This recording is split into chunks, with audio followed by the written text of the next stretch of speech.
Hello guys and girls, patient and impatient. Welcome to the Bug Excels community. And today we are going to talk about an eminent bug in web app pen testing, which is OAuth misconfiguration bug.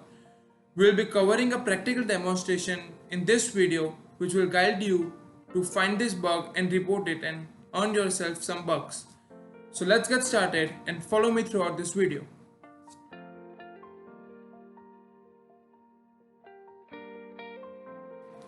So what is an OAuth functionality?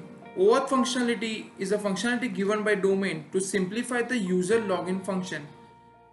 In a layman's language, when you log in or sign up with email address and password and enter all the information, instead you can directly use a Google OAuth functionality or Facebook or GitHub or Amazon or whatever functionality available on the domain. So for example, here we have two OAuth functionality, which is Google and Facebook, along with an email function.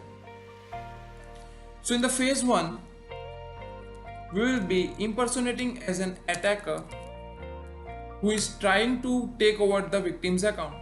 So first, we will create a account with victim's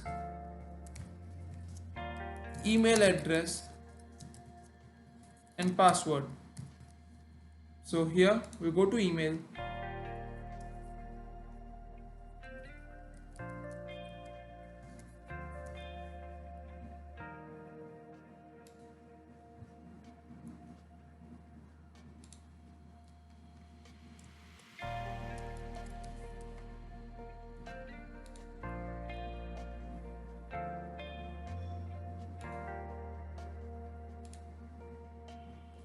so here you can see I have created an account without sending a authentication or a verification mail to my inbox. So if I am an attacker, I can easily create a victim account.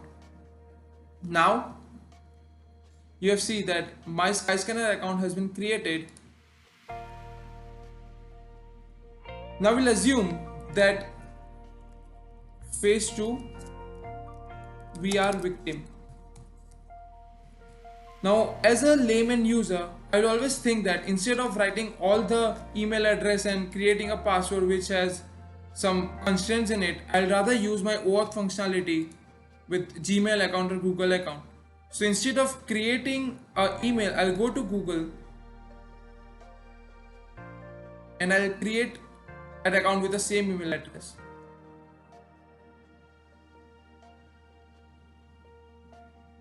So you can see I have been logged in without asking any password or any error message that you have created an account with email functionality, so please use that or something like that.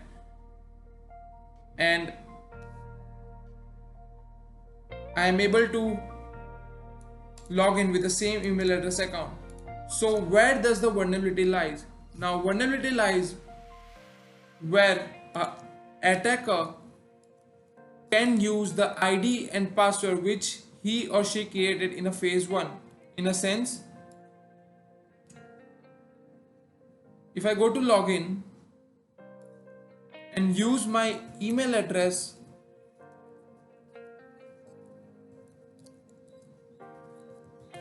to log in,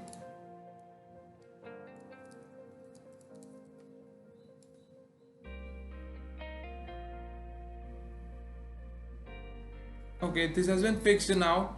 So here if I verify this one,